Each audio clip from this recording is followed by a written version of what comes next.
Why the fuck did you come back? Huh? Fuck it then, let's go. Here's the transfer of the name NIÚTŌUΑ from NIÚTŌUÀ to Tongatapu. In the time when the Tuitonga's line abode at Heketa, fuck these words, eh? Abode just means a person's home, residence or fucking turf. And in this case, it's fucking talking about the Tuitonga's line located at Heketa. Fuck these English words. This Heketa is where the well-known stone Ha'amonga stands. It is said that there was a Ha'amo lady, as the story goes, but no one can be really sure if it was Ha'amo or Tonga, as there was Tonga people living in Ha'amo at that time.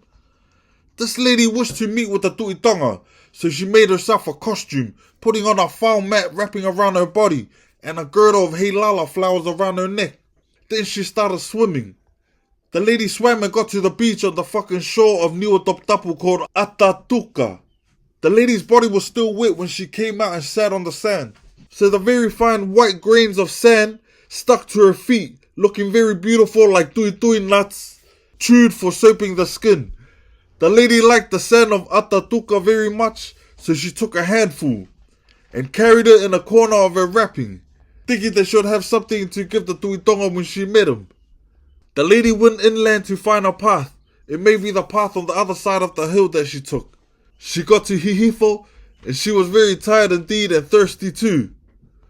So it was a very joyous moment when she found the lagoon at NIÚTŌUA. When she went down and took a bath, and after tasting and finding that the water was alright, she drank until she had enough. Then she took a mouthful intending to give it to the Tuitonga too.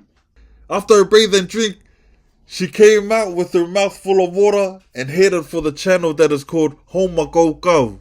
There she sat down at the beach called Whātea and her foul mat, and some of the grains of sand that she had in the corner of her wrapping fell out. And that is why the sand of Atatuka is identical to that of Whātea and NIÚTŌUA. As the lady got to the channel and was about to start the long swim, she found a little island in the channel and swam to it. When she was about to start swimming, a spirit of NIÚTŌUA called out, and it was said to be Seketoa. "Leave our water here, or I will kill you."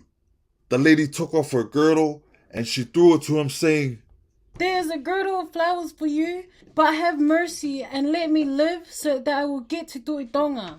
She then started swimming and continued her journey. From this time onwards, the island has been renowned for the sweet smell of heilala dawn from the island. It is still talked about by the people. It is said that the sweet perfume of the heilala girdle that the lady cast off at the island where she left is the same smell that lingers on in the island to this day.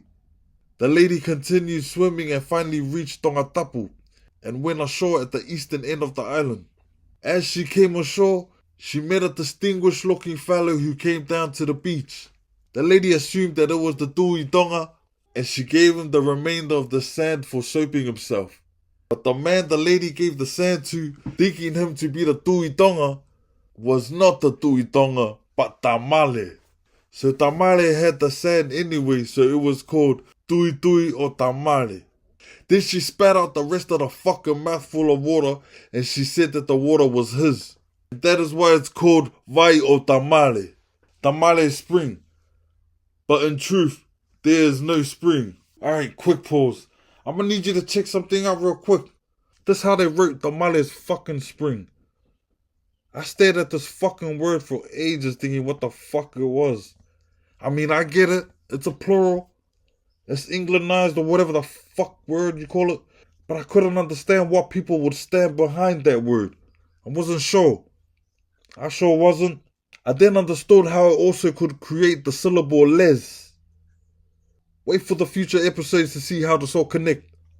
Tamale asked the lady where she got the water from, and the lady answered NIÚTŌUA. But the name of the village at the time was Ha'ameneuri, Dirty Bottom Tribe. It was a name given to them because of their ways of attending to their chiefs and to the Tuitonga at Heketa.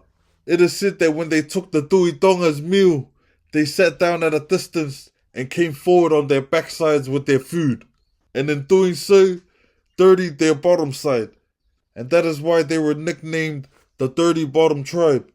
In the time of Salote Pilolevu, the Lady Sovereign of Tonga, the royal wish was to change the name of the village because of this era of Christianity. for she said it was not very nice to use that name in this learned generation. So she called the village NIÚTŌUÀ after the place where the lady brought the mare's water from. That is why NIÚTŌUÀ is fucking known as NIÚTŌUÀ nowadays. Alright.